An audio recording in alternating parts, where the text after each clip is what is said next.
السلام علیکم ورحمۃ اللہ۔ معزز ناظرین کرام، 1953 کی بات ہے کہ جب تحریک ختم نبوت کے ہزاروں کارکنان جیلوں میں بند تھے تو سید عطا اللہ شاہ بخاری اور ان کے ساتھیوں کو سخت پہرے میں عدالت میں لایا گیا، جس میں ان کے ساتھ مکالمہ کیا ہے چیف جسٹس منیر۔ مسلمان کی کیا تعریف ہے؟ امیر شریعت: اسلام میں داخل ہونے کے لیے، مسلمان کہلوانے کے لیے صرف کلمہ شہادت کا اقرار اعلان ہی کافی ہے، لیکن اسلام سے خارج ہونے کی ہزاروں وجوہات ہیں۔ ضروریات دین میں کسی ایک کا انکار کفر کے ماں سوا کچھ نہیں۔ اللہ تعالیٰ کی صفات عالیہ میں سے کسی ایک کو بھی انسانوں میں مانا تو مشرک، قرآن کریم کی کسی بھی ایک آیت یا جملے کا انکار کیا تو کافر، اور نبی کریم صلی اللہ علیہ وآلہ وسلم کے منصب ختم نبوت کے بعد کسی انسان کو کسی بھی حیثیت میں نبی مانا تو مرتد۔ جسٹس منیر قادیانی وکیل کی طرف اشارہ کرتے ہوئے: ان کے بارے میں کیا خیال ہے؟ امیر شریعت: خیال نہیں، عقیدہ ہے جو ان کے بڑوں کے بارے میں ہے۔ مرزائی وکیل: نبی کی کیا تعریف ہے؟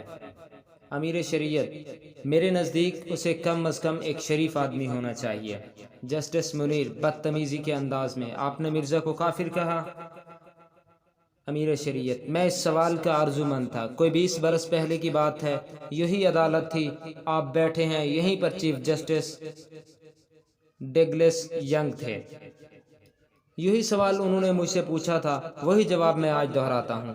میں نے ایک بار نہیں، 1000 مرتبہ مرزے کو کافر کہا اور کافر کہتا ہوں، اور جب تک زندہ رہوں گا کافر کہتا رہوں گا، اور میرا ایمان ہے، عقیدہ ہے، اور اسی پر مرنا چاہتا ہوں۔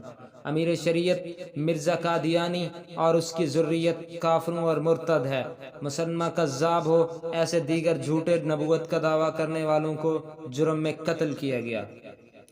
چیف جسٹس غصے میں بے قابو ہو کر دانت پیستے ہوئے: اگر غلام احمد قادیانی آپ کے سامنے دعویٰ کرتا تو آپ اسے قتل کر دیتے؟ امیر شریعت: میرے سامنے آپ کوئی دعویٰ کر کے دیکھ لیں۔ حاضرین عدالت، نعرہ تکبیر سے عدالت گونج اٹھی: ختم نبوت زندہ باد، مرزائیت مردہ باد۔ جسٹس منیر بکھلاہٹ کا شکار: توہین عدالت۔ امیر شریعت: جلال میں آ کر توہین رسالت۔ جسٹس منیر پسینہ پوچھنے لگا۔ امیر شریعت گرجدار آواز میں: کچھ اور؟ جسٹس منیر پریشانی میں بڑبڑاتے ہوئے: میرا خیال ہے ہمیں اور کچھ نہیں پوچھنا۔ عدالت برخاست ہوتی ہے۔ تو سامعین کرام، یہ تھے حضرت مولانا عطا اللہ شاہ بخاری رحمہ اللہ۔ ختم نبوت میں ان کا بہت زیادہ کردار ہے۔ اللہ اس مرد مجاہد کی قبر پر کروڑوں رحمتیں نازل فرمائے، اور اس مرد مجاہد کے لیے ایک جملہ کمنٹ سیکشن میں لازمی، اور مرزائیوں پر، قادیانیوں پر لعنت بھی لازمی بھیجیں۔ آپ نے چینل کو سبسکرائب کر لیں۔ ملتے ہیں ایک اور ویڈیو میں۔